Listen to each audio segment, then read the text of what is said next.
Hello and welcome everyone to today's session. And today's session is all around rebuilding confidence in travel. So my name is Catherine Wellington and I'm Head of Middle East and Africa for TravelPort. And I'm delighted that I will be moderating this session today over the next 45 minutes. But joining me here is some key experienced travel industry panelists that I will introduce. First of all, we have Deepak from Make My Trip, who's been in the industry for over 2.5 decades. We have Shrilleta from Orient Travel, who has been in the industry for over 30 years. And we have Diana from Business Travel and Atlantis Holiday, who is celebrating 20 years this week in the travel industry. So if I hand over to you, Deepak, just to say a couple of lines about yourself and your history in the industry. Thank you, Catherine. My name is Deepak Rawat. I have been with Make My Trip for now 13 years. 2.5 decades in travel industry, hardcore travel enthusiastic. And I have been part of a traditional travel company. And then I've been part of a OTA, which eventually got listed in NASDAQ. And now Make My Trip expands into GCC to offer its range of technology-led services in GCC, and I'll be heading it for GCC. Fantastic, thank you. Shrilleta? Hi, I'm Shrilleta Reddy. I'm the Senior General Manager for Orient Travel Corporate Travel Services. And I have been with Orient Travel for over 25 years. And I have gone through the organic growth of Orient Travel and held various positions in the company, which were very key for the growth of the company. And even the partnerships which we have, I look after. And happy to be here on the forum to be able to impress upon you what we are doing as your industry partners. Fantastic, thank you. And Diana, over to you. Good day to everyone. Thank you, Katrina and TravelPort, for this amazing opportunity to share our experience and our opinion about the current situation. My name is Diana Person. I work for 2 different brands, Business Travel, which is a travel management company, and Atlantis Holidays and Wellness, which is a leisure company. And for the past 14 years, I'm in UAE, where for 14 years I work for these 2 companies, and I'm very glad today my inputs will be valuable for everyone who will join this session. Fantastic, thank you. So the goal really for us today is to share with you, the experiences that we've been facing going through one of, the biggest crisis in the travel industry, and really sharing the experiences and, what's been implemented from a travel industry perspective. But first of all, I wanted to share with you some travel data that TravelPort has put together. Okay, and it's called the TravelPort Confidence Index. And what this is really, we've looked at the TravelPort Global, or the travel global data per country and how it flows and shows in travel confidence. And we've measured it and the methodology into buckets. So when we've looked at all of the countries, we've looked at how it reflects in budgets, so how the confidence of the traveller is reflecting in these buckets. So 0 to 25 is low, 26 to 50 is emerging, 51 to 75 is moderate, and 76 is high. And the 3 components reflecting the data is bookings, search, and hotel. So when we look at the confidence index for the top 100 countries, the story is really, it's a good progress. If you look back at week 20, where there was no confidence at all, very low, it was all in red. But we're seeing the trend now come. It's now at 49% globally for those top 100 countries. And that's even up from 2 months ago. If we look at 2 months ago, it was at 28%. And it's moved into the emerging bucket from the low. So what we're seeing is that people are starting to rebuild their confidence in travel. And that's for a number of reasons. What we've learned is that, you know, the vaccine obviously has some impact onto that and builds confidence. But the rapid testing at the airport, the clear guidelines on quarantine, the airline's health and safety assurance, all of these are key drivers to the confidence level.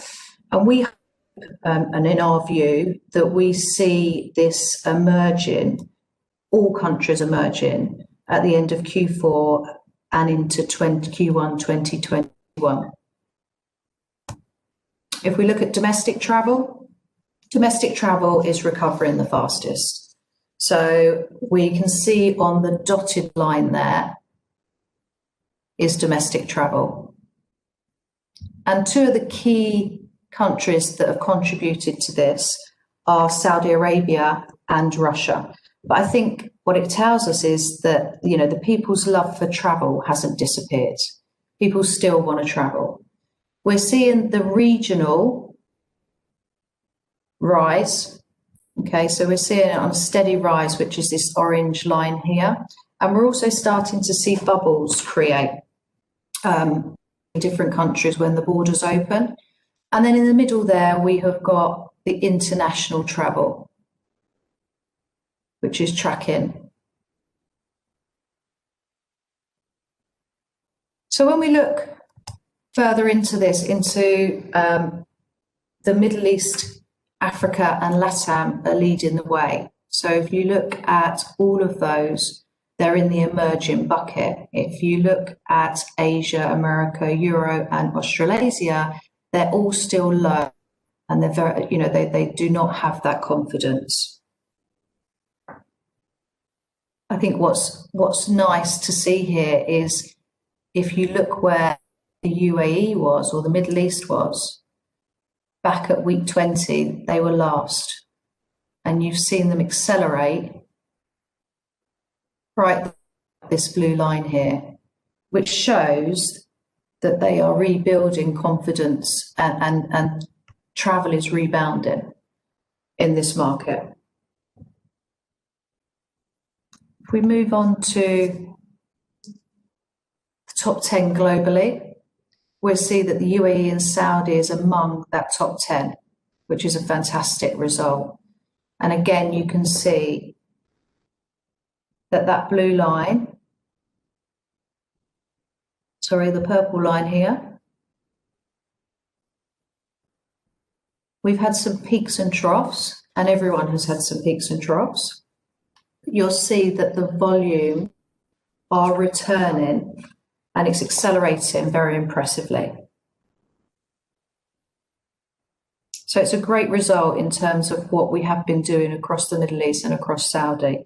And you'll see that Saudi, you know, their domestic travel is very good and strong. And I think as a country, they have invested a lot in re-engaging and re-exciting the locals to rediscover their own countries, the country where they're staying, to revisit and do the staycations. Also seen the hotels increase their in capacity into their bookings.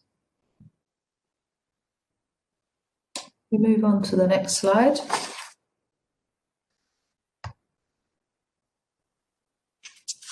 Okay, so here we can see that from the top 5 performing countries across the Middle East, which are Saudi, UAE, Turkey, Lebanon, and Bahrain, you'll see that there's a strong, clear and upward trend.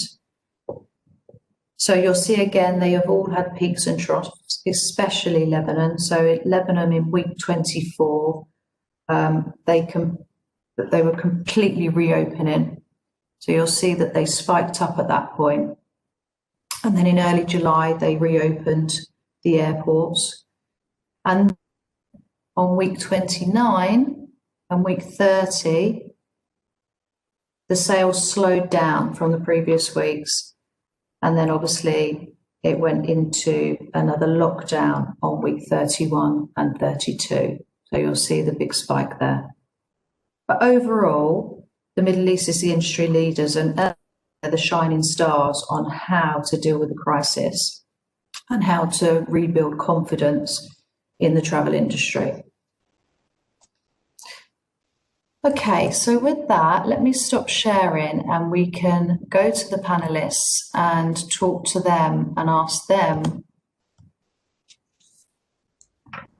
what it is they have been doing. So let's come to you, first of all, Treletta. You know, what is it that you've been doing and what is it that Orient Travel's been doing to rebuild the confidence in the travel industry? And is there anything particular that stands out to you that has really worked?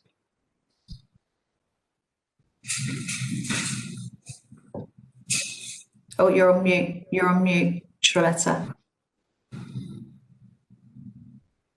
Orient Travel has been very active ever since we had this crisis.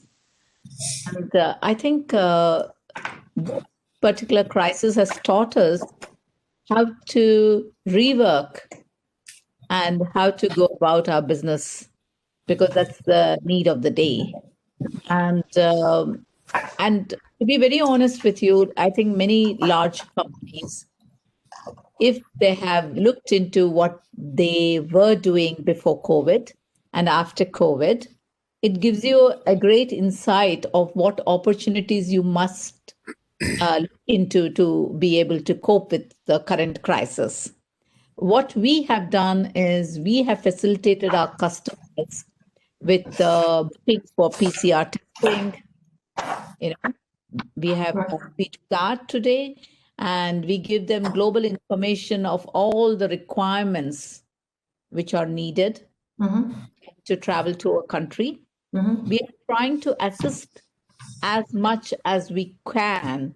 And we even, as a global TMC, we provide them with even information like the transit time, what is required, and what are the transit regulations which they need to adhere to.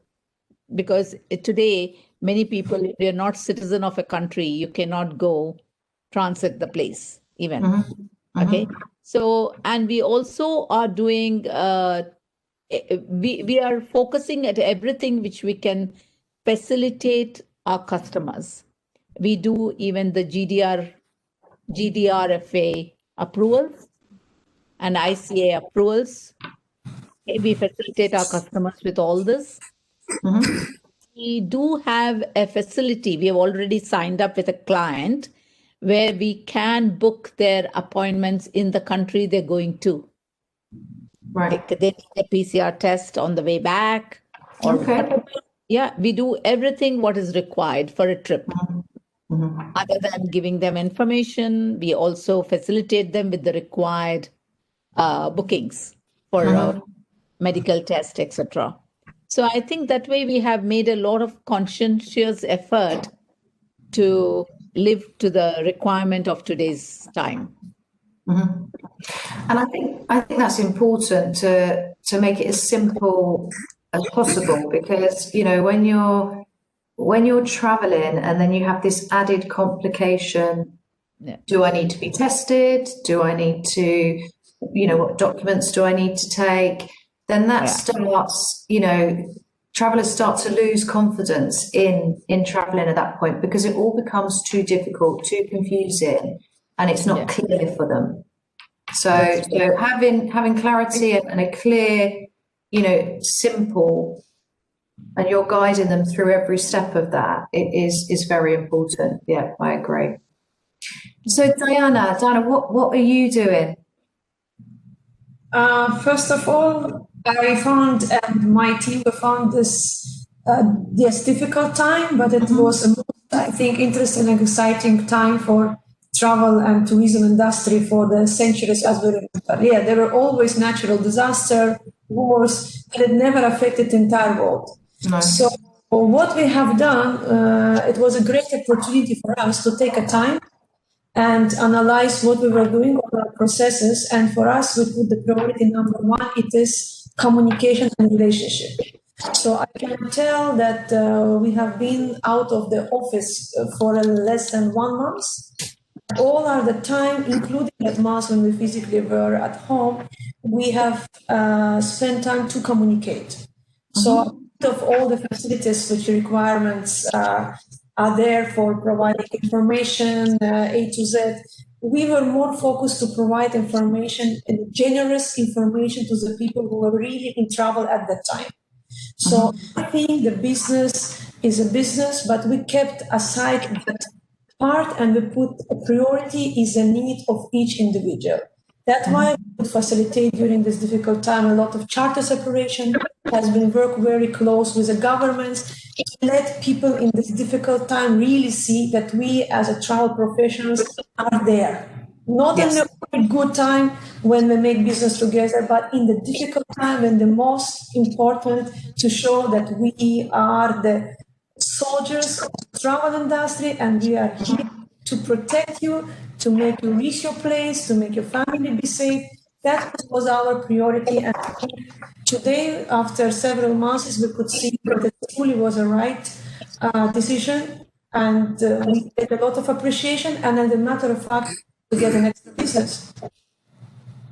And I think that is really clear. You know, when you speak about over communicate, and your communication that you've done, it's like through the whole of this, even myself, with certainly when you're working from home and with teams and, with everyone, it's all about communicate and over communicate, because I think that settles people and obviously, helps us as human beings. We need that communication. So I think, yeah, you're right. That is key.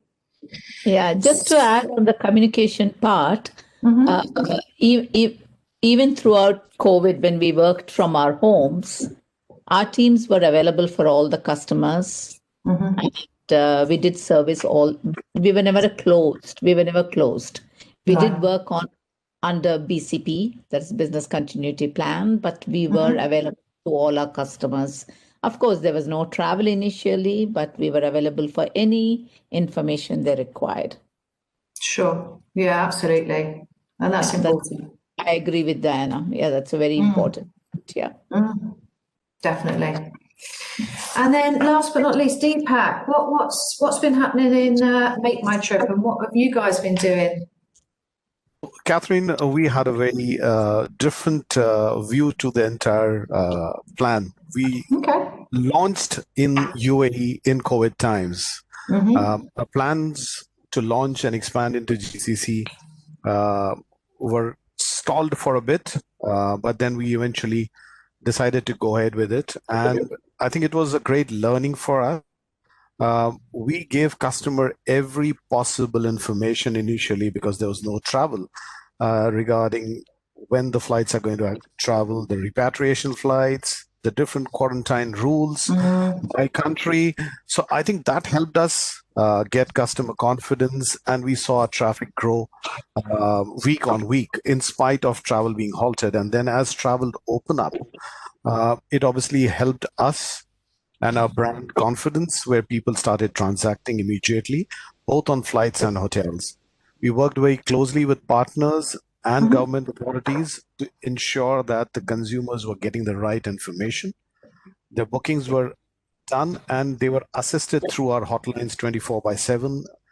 And eventually, when the things started opening and travel did bounce back slightly, we saw a huge amount of interest of people wanting to go on staycations.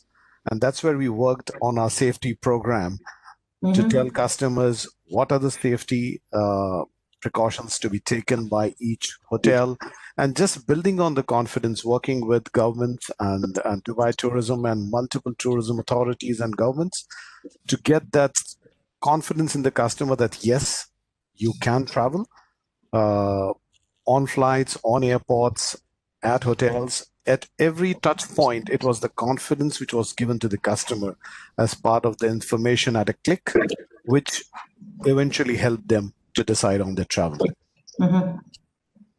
Absolutely. And in hindsight, Deepak, would you have done anything differently? I think it would have been wonderful if, as an industry or as WHO, there would have been one standard practice across globe in terms of quarantine rules, in terms of rules of travel. I think it would have made things a lot more easier. But I think as industry all together, I think we all did our bit to ensure that consumer, whenever they wanted to travel or even plan, they had the right information with them. See, the problem is the consistency of the information. Probably it might be difficult to have a rule across the countries, different countries, because it depends on the kind of outage of the crisis itself, right? Because some were under lockdown, some were not under lockdown, some had more cases. What has happened throughout the period when we were providing information, we felt a lot of information was not consistent. Today you have one rule, tomorrow you have another rule. It's like a constant. Sometimes it's happened even an hourly basis. There's been changes. So, that's true. Yeah, adding to what Deepak said, it is good to have one, probably, even if we can live with different rules, provided it's consistent. Exactly. I agree with Srilaka. What I meant was the standardization of a PCR valid test till 48 hours to 96 hours. Yes. It could be a change, but as far as there was a consistency, it would have helped. And I think we are moving towards that now. As things are getting unlocked, I think we are moving towards that, which is a good sign. It's a very good sign. I agree. Yeah. And don't mind me adding, Catherine, we already have we already have a tie-up with a company where we do provide even minute details like this. Like this country needs 96 hours before, 72 hours before, 48 hours before, and then we facilitate accordingly. We book the appointment accordingly for them. Yes. So it's a little more in detail. That's what we are doing for our customers because we have a very large corporate base. Yeah, absolutely. And I think, that it is forever evolving. I know that I was looking to go back to the UK and, just a few days ago, I would have had to have quarantined for 2 weeks, and now they've lifted that quarantine, and now I don't have to quarantine for 2 weeks, which I'm very pleased about. But you're constantly changing your travel plans as well, because I was going to go for a lot longer time. Now I can go for a shorter time because I don't have to quarantine so much. And it's just keeping on top of these forever changing. But if they can standardize some of, like the PCR tests and things that Deepak's talking about there, then it's going to help. So Diana, in hindsight, would you have done anything different? I tell you the truth, this reality of government policies and rules and border controls, we will not be able to do anything about it. So I told to my team and to our clients, please stop, sorry to use this word, but nagging about it. It is an excellent opportunity for you to sharpen your pencil and be always on top of the situation. And that's how, on top of the situation, you can win the case. So for us, I think government doing a great job. Everybody in the world, I think each government doing a great job, because the situation which they're in, taking from the airport authorities, health authorities, everybody, I'm sure they're doing a great job. And it's, from my point of view, not possible to standardize any of the policies because it's different cases, different mentality of the people, different way of life behavior, different cultures. It is impossible. So why do we talk about something which is impossible? Take in the reality and try to make opposites. As rightly said, Srilata, about the system, there is a lot of companies who systemizes, who unite the information using the click.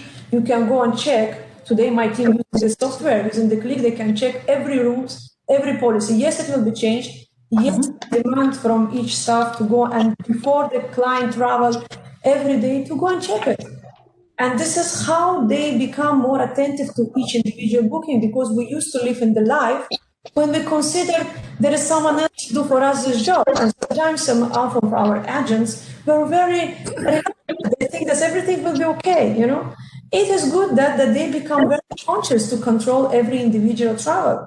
And I think, again, it's a benefit. And I have to thank, first of all, the government of Dubai, and in particular Dubai government, because I think today they have shown an entire world how remarkably a situation can be managed, how remarkably can be managed the airport, the airline efficiency, the everything A to Z. And I think we can take this model as a role model to entire world to say this is how the travel should be managed in the case of Dubai. So from my point of view, I don't think so something better can be taken place and any better action. I think everyone doing a really great job. It's from my point of view. And that shows in the data that I just showed, that the Middle East and the UAE and Saudi in particular are shining stars in terms of dealing with the crisis. So it shows that the confidence level has come back, rebounded quicker than some of the other markets. If you look at that graph that I just showed, it showed that Europe had a very good summer because they wanted to save their summer. However, you've seen them completely drop now. So they've slowed down and they're going in decline because they're all going into lockdown. Yeah. And interestingly enough, on that slide as well, you didn't see the UK there. So the UK was not featured there at all. And now is that because they are not knowing how to deal with the travel crisis? But they certainly weren't featured on any of those graphs of being in the top 10. Okay, so that comes nicely on. I mean, Deepak, you mentioned there about, there's been a lot of staycations. And if you look at all of the, most of the industry watch and the analysis, people are saying that leisure will recover quicker than corporate. Number one, are you seeing that? And number two, do you believe that that's what will happen? Leisure, the short-haul travel, staycations, and when I say short-haul, it's drivable distance, is something which is the trend right now, and we see more and more demand for it, which is very obvious because people have been locked down for a very long time and they want to break with restrictions and limited flights. That was obviously the first thing which would pick up. Leisure will bounce back. Only must-do travel and visiting friends and family is something which is doing the most right now. Business, unless it's a must-do, will not start immediately. It will take some time. But as countries open up, and we've seen it in certain cases like Maldives, the demand has suddenly picked up, and leisure, as it opens with precaution, I think that will pick up quickly. The overall business corporate travel also has learned in this pandemic that things can be managed at a lot of times by virtual discussions. So only must travel, must needed business will happen, and it will gradually go up. Otherwise, it's going to be leisure and VFR, which will in short term do well. Good. Okay, thank you. And what about you, Shrilletta? Because you're on both sides, aren't you? Of the retail. What's your thoughts? Yes, I think the leisure will be the first to pick up because it is an individual's decision to take a vacation or not, and it doesn't depend on the company policy.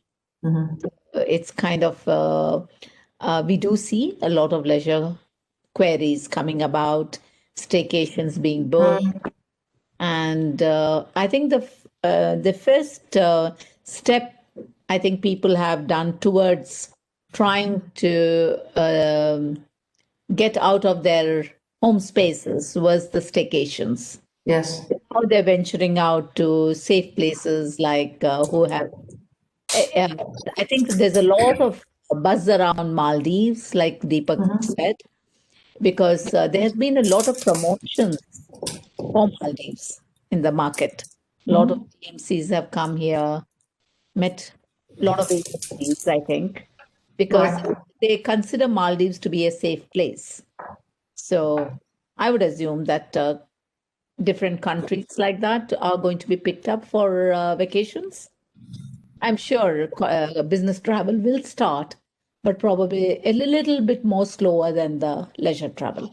Okay. Yeah. And how do you see it, Diana? I also had the privilege to see both sides. You do? Yes. Business side and through Atlantic leisure. Again, I might have a little bit different opinion because I could see that both businesses as a travel, they grow together, complementing each other. Right. It as rightly said, Deepak said, it's a necessity to travel.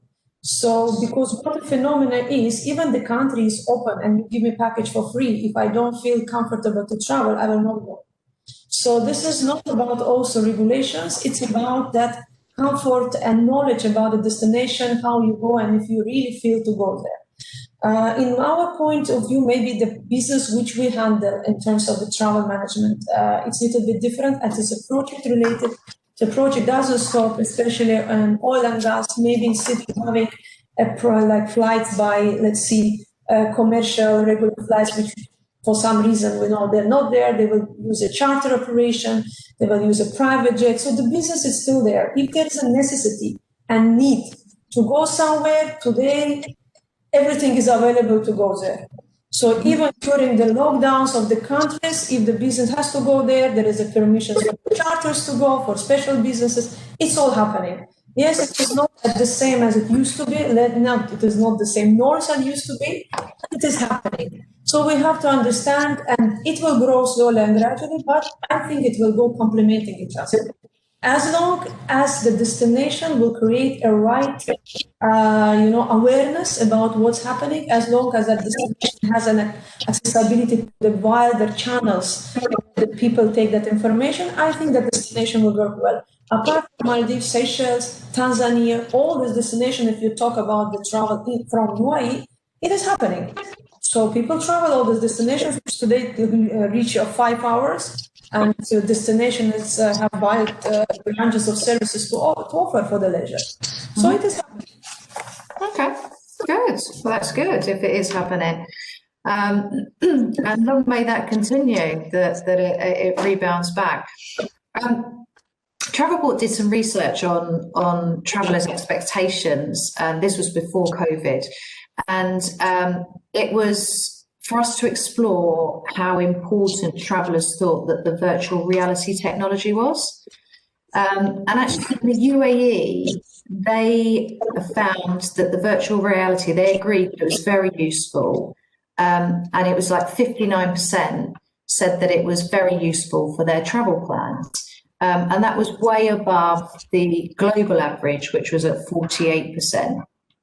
How do you think technology will be in rebuilding travel confidence? What do you think that, do you think that the AR, and whether it's the AR or the VR or any other technology, do you think that that's going to help in rebuilding confidence?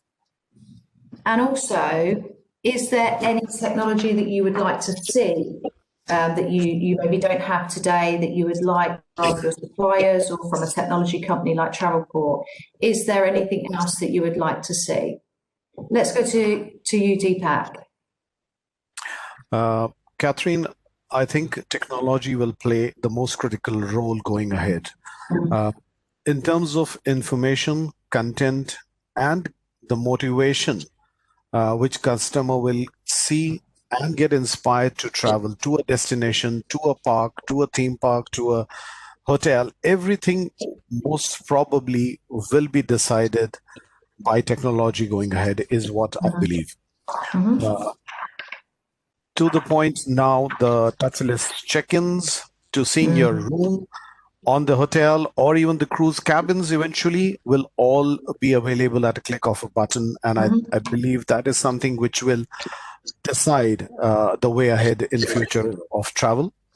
More and more, we see people going and researching online is perhaps a clear indication that consumer wants more and more information, and their trust on seeing what they see most probably will help them decide the destination and punch their credit card to avail that service. And that's the future of travel in times to come.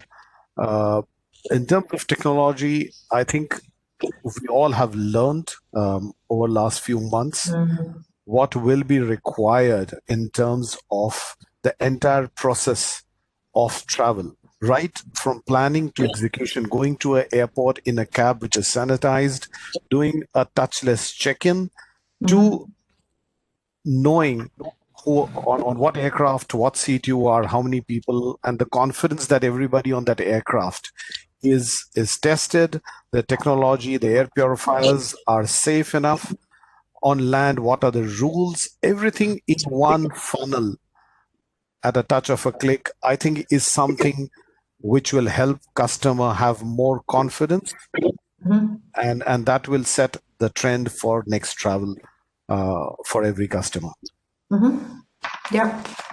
And do you have similar thoughts, Diana? Again, we come back to the same. It is demand and supply. During the critical time of COVID, we all start using some of the technology similar what we're using now to have the online communication. I asked myself, will be the practice for the later on? For example, if I want to book my room, do I need to go to speak with my partner, let's see, in UK, to show me something through the Zoom? I doubt it. It was a time when it was critical needed, but it slowly and gradually will go. So the same, we use a phone. Before we used to communicate by phone, by call. Now we have WhatsApp, different messages, still communicating, we just different technology. I think this is a natural phenomenon, and it was a trend before when we use a 360, when we use a direct access to see. It has nothing to happen because of COVID. COVID is maybe just ignite the process. And a lot of people who were hesitant to start something, now there are opportunity for them, for all these IT technology companies to go and look more deeper in the process and give this software and application which can help us Deepak said, to simplify the process. But again, the trend will be demand and supply. As long as demand is there, we will see a new technology rise within the days, within the weeks, we will have a new application, new software. That's how I see that. But it will be definitely play the big role in entire process. We will need a definitely support of TravelPort. And again, I'm very happy because I see how deeply your team does research for the process. They communicate with me because I could see the TravelPort want to play the major role into facilitating the travel professional. With the technology, you can help them to simplify and ease the process. So thank you to TravelPort. Well, thank you. Thank you. That's good to hear. And Shrelesa, what technology would you like to see, if anything? See, just to add to what Deepak and Diana have spoken, there is an experience which we have faced, which is very interesting to note. See, whilst technology is very essential and absolutely important to progress and be able to provide a customer with a touchless, with the most advanced technology where they can see everything before they even book. Whilst we know the importance of it, just want to share with the forum today. Very interestingly, online did not go. Those clients who had online booking tools did not opt for that during this crisis, because there's a lot more information which an agent will be able to provide, because and it's not like you just go and book anymore. It's not just book on the system and get your ticket and travel, right?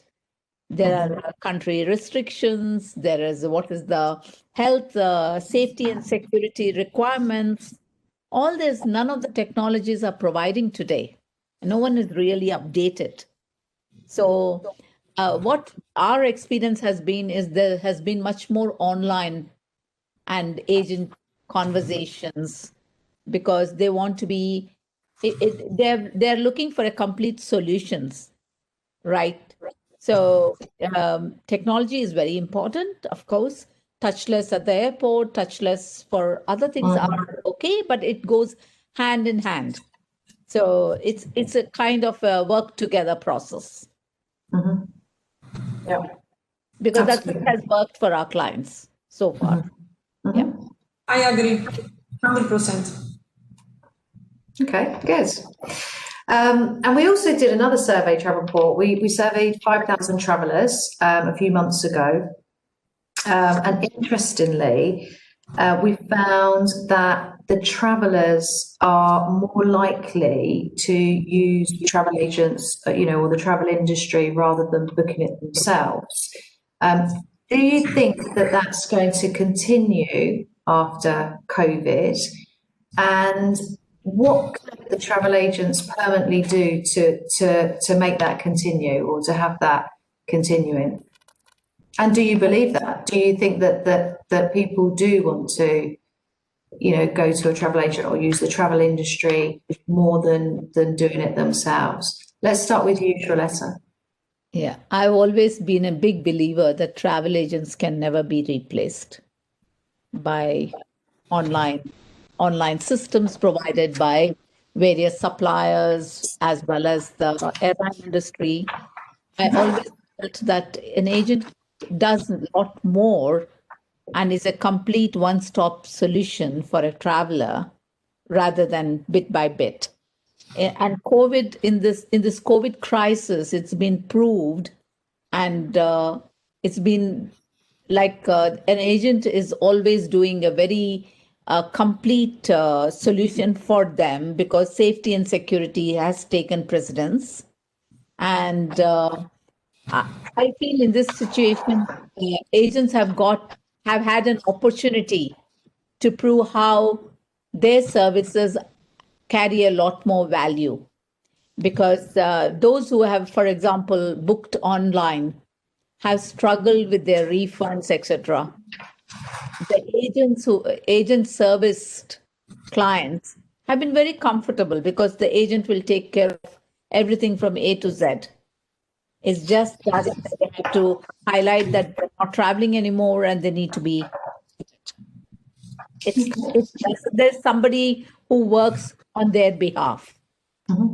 Whereas, and also, I think it's been endorsed that the situation has endorsed that agents are very valuable and they should route their travel through agents because it is more hassle free for them because they don't have to look at what are the requirements. They don't have to go to the different bodies. Like I already mentioned when I answered the first question, Catherine, we tell them, okay, this one you have to do the PCR test within this time frame.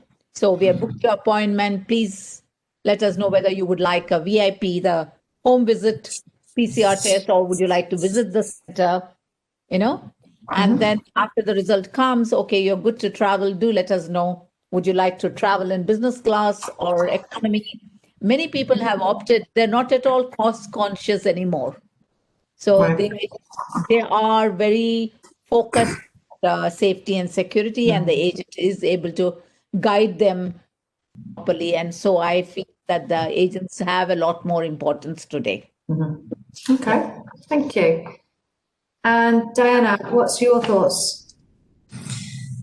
Yes, I am glad to see again during this difficult but exciting time for the travel industry, the agents could prove their existence, could prove that, but I will talk about the professional agents. Yes, but I think that this phenomenon will not stay long unless the travel agents will maintain that relationship and that importance into the process. We have been at one upon a time distracted by the airlines when we have been taken aside and the airlines implemented their online booking systems and so on. The major reason why I think the travelers has moved to the online, let's take that way, when they are they are the same agents because it was simplified, and of course it was a price factor. Today, visit of the agents or consultancy with the travel agencies or travel management companies, it's like a royalty or insurance which you pay and will give you a peace of mind knowing that there is someone, maybe I pay royalty, maybe it will be cost more, but I get assurance that A to Z, everything will be looked after and I will have a safe and, pleasant travel. That I think, but it will stay, and human has a very short memory, unfortunately. Once it comes to the norm, I'm afraid that the online platforms, sorry Deepa, nothing against you. I know you're very strongly promoting your, service, but I think online will do everything possible and impossible to be the winner of this. And the human interaction, it requires a time. If we talk today, it means tomorrow, at the same time, I will not have chance to do anything else. So the online technology can manage at the same time thousands of people. So definitely that interaction will be limited and limited to the limited business as well. So if it is the high-end travelers, if it is a high-end leisure, yes, the importance of travel agents will remain to be there for as long as we exist in this form. But if it is a mass traffic, if it is the individual decision, if it is the, the low traffic, the online will be always preferred, but because that's the nature of that requirements. So that's my opinion. So we as a travel agents has to be very critical, especially being in the case, has to make a decision what kind of business we want to handle. From there, we will know very clearly how to maintain importance of travel agencies, apparently in Middle East. And we're lucky. Middle East is one of the most beautiful places when a lot of people, GCC citizens, they want that luxury of someone taking care of them, which is, I think, in UK, it's not the case. I think in India, it's not the case. In my country, Azerbaijan, it's not the case. So here is a predominant the nature of the travelers, of the GCC citizens and us who live many years here, we become spoiled by that care. We want someone to look after us. We want to be in Maldives and not doing something by ourselves, to call to someone sitting in Dubai and say, please manage for me this, while I'm right at the same time. So I think that's where we still can maintain the importance of travel agents for some time, but how smart it will be to extend it for long, it's in our hand, and the time will change. Yeah, and I've left Deepak till last because it's going to be interesting to see what your view is. It may be different to the ladies here, but we'd love to hear what your view is. Okay, to start off, customers' confidence in travel experts will always be there. It will be even more dependent now because it's the choice of destination, depending on the information which you give to the customer, where safety and hygiene takes precedence over the destination. In terms of how things will go ahead, I think it's how seamlessly, in a crisp manner, you can give the customer all the possible information at a click. We believe the future of travel will just be in the hands. When I say hands, it's going to be in your travel app. At a click, the least amount of click, the customer can get information and book. I think that's the way we look at it, and that's how we've learned and developed technology over more than 2 decades. And perhaps the best reason of our confidence into it is we launched in UAE during COVID times, and we've seen month-on-month growth in our app downloads. We've seen our traffic go up every week. We've seen our transactions on flights and hotels just multiply, and that gives us more and more encouragement that this is the right way to go. And as we expand into all the other GCC countries, we are very confident that it will be technology which will solve for most of the problems rather than human touch going ahead. How you can convince your customer with the ease is something which will most probably take precedence over any other way of travel. Yes, there will always be challenges in a very, very high leisure charter kind of a private charter kind of a operation, which perhaps needs much more concierge service, one point. But otherwise, when I look at travel, I think it's going to be in your mobile app where people will search, get motivated, and book everything which they want on their travel app. I think that's the future going ahead. Great. That's something, Catherine, here. Sure, go ahead. Because the way the crisis has taken people off guard, and it's happened to us. Probably the longest one has been this particular one. We had ash cloud. People were not entertained by any airline when they wanted their changes. Everybody, it was all choco. The only people who were available for them were the agents. So people, we have gone through different crises. This one has been the longest. So I feel that people's memories are very short-lived. However, there is an opportunity that mainly a hybrid model would work better than total technology with AI kind of a dependency, because people are not so confident that just technologically driven kind of a thing can work for them, because they need a lot more information today. And they're not really sure whether these kind of technologies can provide them. But having said that, I would like to also say that a hybrid model of that kind might work, but it's here to stay and they have a lot of value today. Sure. Yeah. Okay, so some interesting views and some different views, which are good. And we are out of time, so I must draw this session to a close. And of course, I would like to thank all the panelists, Sriletta, Deepak, Diana, for their engagements today. I think it's been great talking to all of you. And I think, you know, from today's discussions, we can clearly apparently see that the industry is putting measures in place and adapting to the change to increase the travellers' confidence. And as an industry, we will emerge stronger, I believe, and you know, we will rebound positively from this crisis. And you know, I'd like to thank you all once again. I hope everyone at the Gulf Travel Show enjoys watching this, and I'll speak to you all soon. Thank you. Thank you, Catherine. Thank you, Catherine. Good luck to us, to our industry. All the best. Thank you. Thank you. All the best.